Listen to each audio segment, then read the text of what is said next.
Hey, this is Kurt Ridema, and I am so excited that you'll be climbing Mount Kilimanjaro with me this year. I wanted to run through the packing list a little bit. It can seem a little bit overwhelming, so I wanted to break down a few things. First of all, I want to say that there is no such thing as bad weather on the mountain, only bad gear. So if you have good gear, you're going to have a great experience on the mountain. If you have waterproof and warm gear, you will be fine. So let me break things down a little bit. You're going to need a duffel bag. This is the bag that the porters, the Tanzanian porters, will carry for you. It needs to be 35 pounds or less with all your gear in it. So this bag will be carried by the porters and you will not see it all day long. And so we put a lock on it so that the porters can't get into it and there won't be a temptation to get into your bag. And this bag can be waterproof, but if you don't have a waterproof one, you can just rent a waterproof cover for that bag once you get to Kilimanjaro. It's about $10 to rent a waterproof cover. Then you're going to have a day pack. This is the pack that you hike with every day. It'll always be with you. You need to have a water bladder in it, and you should be able to carry at least 3 liters of water. I carry about 5 or 6 liters of water. So I carry a Camelback and then a couple Nalgene's on each side. But inside your bag that you have, you'll have extra layers and your snacks and camera and phone and stuff like that.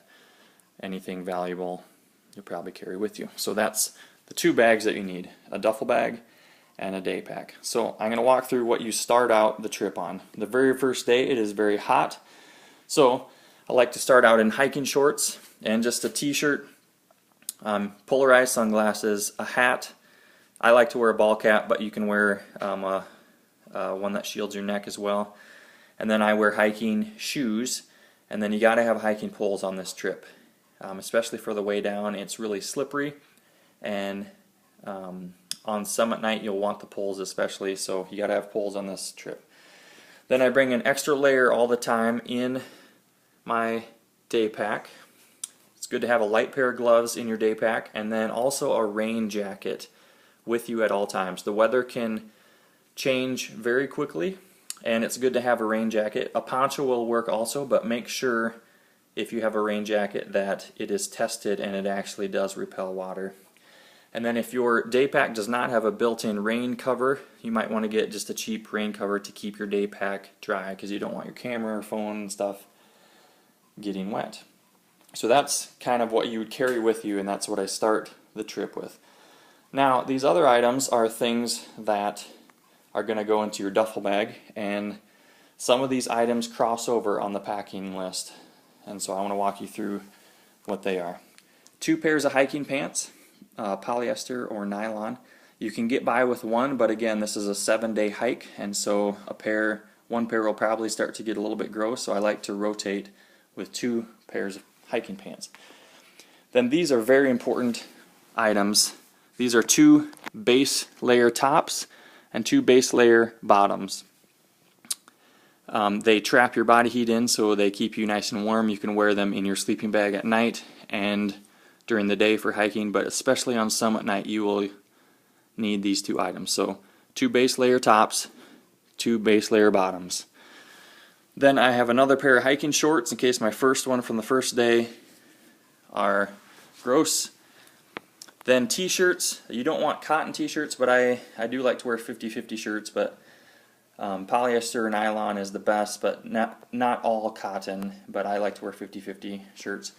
Then your underwear should be also polyester or nylon, quick drying, and then good socks. The reason for good socks is you want warm socks for summit night, but also to prevent against blisters. You do not want to get blisters up on the mountain, which could possibly keep you from trying to summit. And along with blisters, you want your hiking shoes to be broken into. Never come to the mountain with brand new hiking boots, and I would prefer or recommend mid to high top hiking boots, and that they should be waterproof or Gore-Tex. It'd be a shame to twist an ankle wearing low tops and then not be able to summit because you hurt your ankle when you could have prevented it with mid or high boots. And then these are a couple extra things that you don't necessarily need, but I like to have. Just a pair of windbreakers to wear around at night or in your tent, and then a mid-layer hoodie to wear for dinner and at night once you get to camp. That isn't gross or that you haven't been sweating in, but that is just clean and dry to wear at camp. Then these items are for summit night. You might not wear them at all until summit night, but you got to have a really good jacket, of course, for summit night. It gets between 5 to 15 degrees on summit night, but something that breaks the wind is good, so an outer shell.